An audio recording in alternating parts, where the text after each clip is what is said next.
Hello and welcome to the Un Beyond Mindset podcast. I'm your host, Marisol Uribe. And today I have someone very special. Her name is Anita Farrelly. She comes from a nursing background. And I happen to have met her at the Tony Robbins event in Florida called Business Mastery. So she's going to tell us a bit about who she is, what she does, and where she wants to go in terms of her business and overall lifestyle. So I'll turn it over to you, Anita. Thank you. And it was so nice to meet you at the event. We were sitting right next to each other for like the whole day, interacting, exchanging, and then not realizing we were both nurses and had similar dreams and passions and, backgrounds. So that was very cool. I loved it. I initially thought, because there was some interaction at the conference, and one of the questions was, okay, so what are you netting? Like, what are you profiting a year? And to the corner of my eye, I could have sworn Anita was one of the billion-dollar earners. I was very intrigued to ask more questions and really get to know her business. So the potential is definitely there. So tell me more about just your background, because I know you have an MBA as well. So what brought you into nursing, and what made you pursue the higher education, and what made you pursue even mentorship after the traditional education? Sure. So, okay, I got into nursing. I've been a nurse almost 28 years now, which seems crazy. When I first graduated nursing school and I met nurses who had been a nurse for 20 years, I thought that was insane. And now I've way surpassed that. I had an influence, like most nurses. I had a couple of influences in my childhood of mothers who were nurses. Used to go down to the hospital and have lunch with them on their coffee breaks, and just really felt a connection with people, with humans, with a way to care for them. And, that's the direction I chose when I kind of figured out my life journey when I was in college. So that's how I got into nursing. When I first graduated, I worked in a pretty crazy neuro-intensive care unit. We saw a lot of gunshot wounds and head bleeds and tumors. And it was a very, very intense job. And I loved it. I loved everything about the brain. I loved learning what was happening, which was most nurses got more attracted to either pediatrics or maybe cardiac. So I was always a bit of an anomaly with that.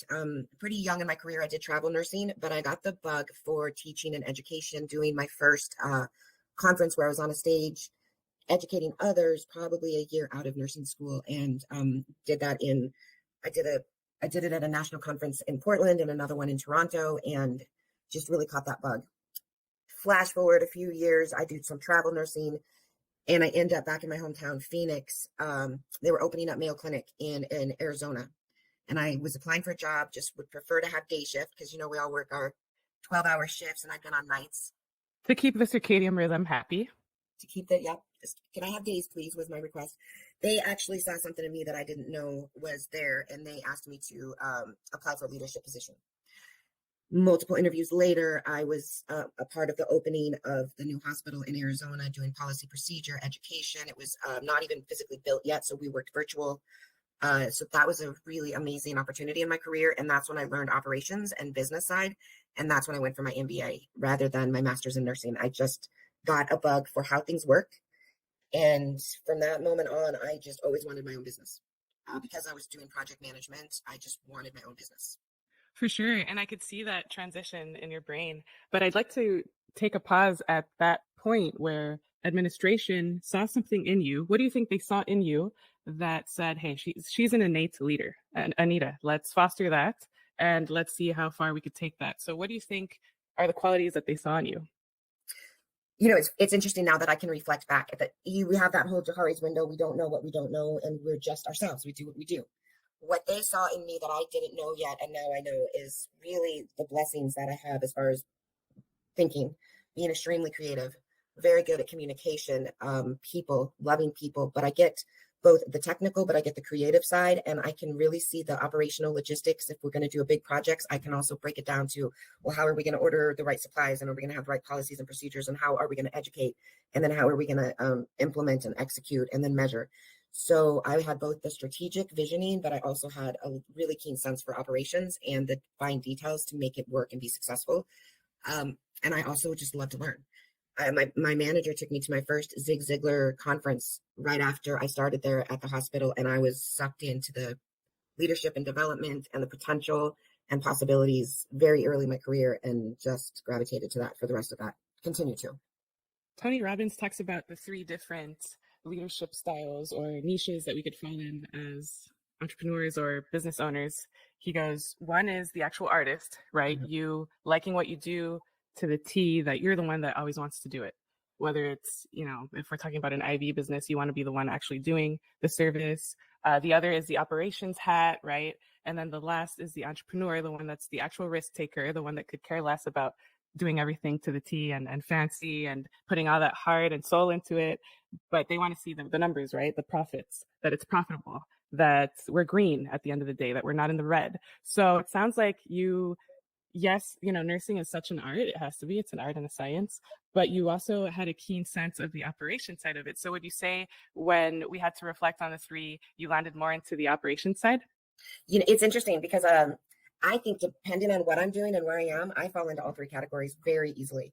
The idea, I can't tell you how many entrepreneurial ideas that I've had over the years, whether it was to purchase land and make RV storage, to opening up an ice store or a shredded store, to now doing my IV vitamin and hydration business. I always had ideas. If I see somewhere, I'm always monitoring and looking to see, oh, could I do that as well? So I have that. Now, leadership and management wise, I'm very strong at. So if there's something that needs to get done, I will jump in, and I know the operations and the logistics and ask the questions and figure that out and manage the process. When we did our groups in the at the event, I immediately went right into I'm a manager and took charge in that way and got everyone organized and communicating and following up. But then when I get into the coaching and the mentoring, I'm 100% I'm an artist.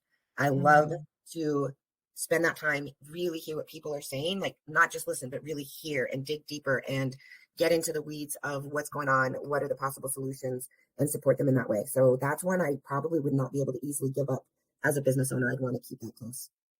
What would you say to those people who are also all three, right? But one more than others, but they feel like they get overwhelmed when it comes to the operation side of things? What would you tell those people?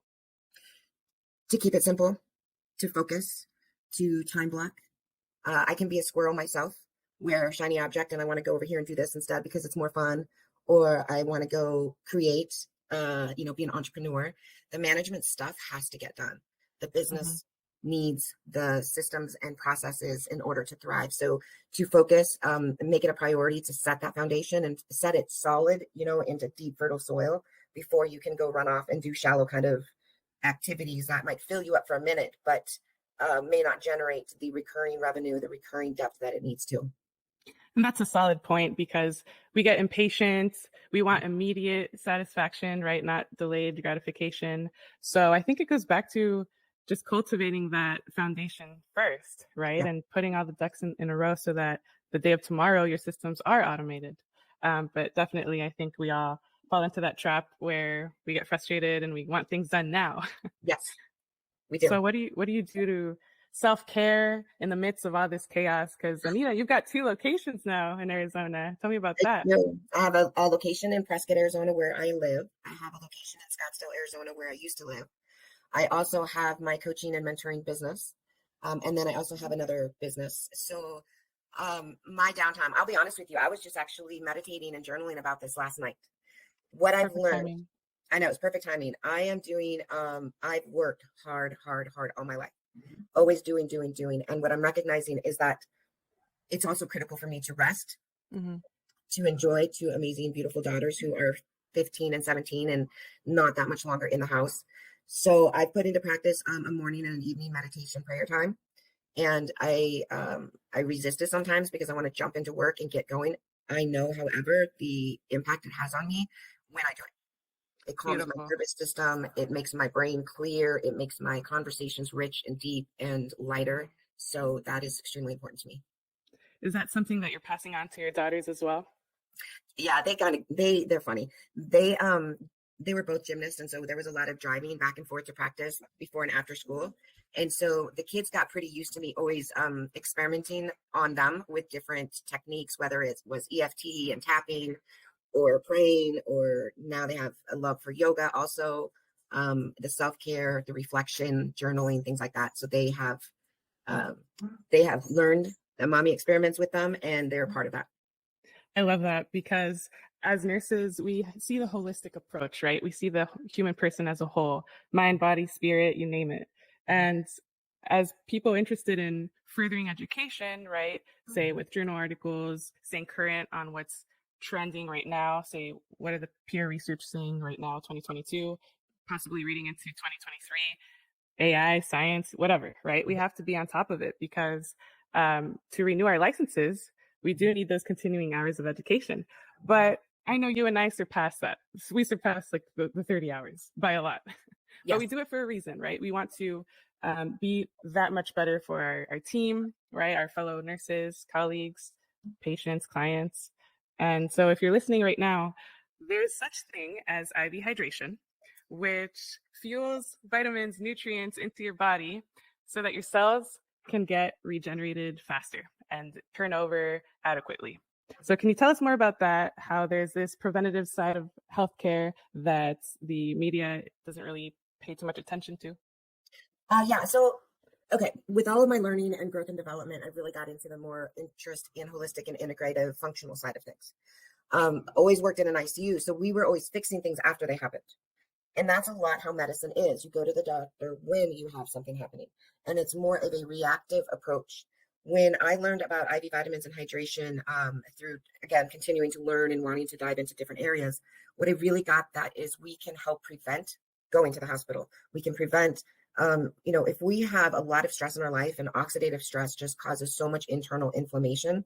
If we do nothing and we just let it continue to build and build, it'll lead into chronic conditions, whether it's obesity or diabetes or cancers or Pain. heart diseases and pain, and the ripple effect of that is it just affects your mental, it affects your physical, it affects who you are every day, and then also how you relate to other people. So now it's contagious, and it's how you relate to your kids, your parents, your family, your coworkers, because you don't feel good. And so that ripple effect then becomes contagious, causing more stress that continues to build. So the idea with IV vitamins and hydration is that when we have that inflammation in our systems, our guts are not really able to absorb the nutrients the body needs from the food we're eating. Right. And a lot of the food sources that we're eating now maybe are not as nutrient rich as they used to be. They're not. Yeah, the soil's just not the same. The ways that we can grow faster food and manage crops has also changed. It's not as organic and healthy. Yeah. With the IV vitamins and hydration, it is an IV stick, and it is medicine in the world of getting an IV. However, what it does is it allows us to give a liter of fluid, vitamin C, B complex, really great antioxidants like glutathione, some amazing minerals like magnesium. It doesn't have to go through the GI system, so it gets directly into the blood. Then it's absorbed and washes and cleanses all those cells, and it helps purge out all of those free radicals that are causing the oxidative stress, the inflammation. Toxins. The toxins, it's detoxifying. So it really, truly does from the inside out help your body and your cells thrive and just be more alive in the way we were created. 100%. I'm all for it. Anita, I need to update you. Okay. I finished the draft of my book. It's called In Beyond Mindset Health, and it's currently past the editing process. I had a proofreader read it, and quick snippet before it's on sale and out into the public. I talk about this in my book and how it's a benign needle stick. People think, oh, I don't like needles. I don't like getting poked. Hey, picture this. Would you rather get poked in the emergency department or in an outpatient setting in the comfort of your home with a loving, caring nurse that just wants the best for you with the best ingredients? And like Anita mentioned, besides vitamin C, glutathione, which are antioxidants that destroy those free radicals, right? So free radicals are basically fancy term for an oxygen molecule floating around without its buddy. So we want more in our system, more nutrients, right? And less pathologies. So if you're like us, we like to catch things early before it's a problem. So I've personally gotten this like once a month when I'm sick, when it's flu season. Instead of getting the shot, I'm not really keen for any side effects. I like to stay away from side effects and pharmaceuticals as long as I can. There's situations that merit for drugs. I'm all for it if it makes sense. There's literature to prove it. Benefits outweigh the costs and the risks, then, go for it. But if you're having a conversation with yourself in terms of, hey, what can I do now to improve my health? IV vitamins, I'm all for it. And the side effects, you don't get side effects. If you were to get a reaction, it's from the preservative in our solutions. And Anita, could you talk more about that in terms of all the patients you've seen by now and how many times you've had to use, say, a rescue drug? Oh, never. I've been open almost 3 years. We see 100 clients a month, if not more.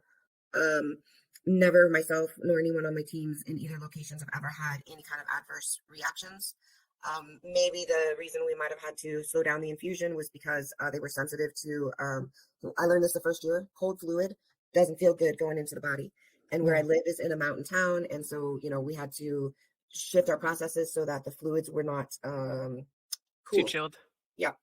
But other than that, no, unless we had a difficult time finding a vein, but usually those clients knew that they had that, and we've always been successful in getting one and helping them. And we're just good at what we do. I mean, nurses are just amazing human beings. And when we do start an IV, a lot of times my clients are like, "Wait, you already did it? Yeah. Okay, I didn't feel It's anything." that fast. Yeah. Sometimes the tape taken off the dressing at the end has a little more of a ouch to it than the actual IV catheter.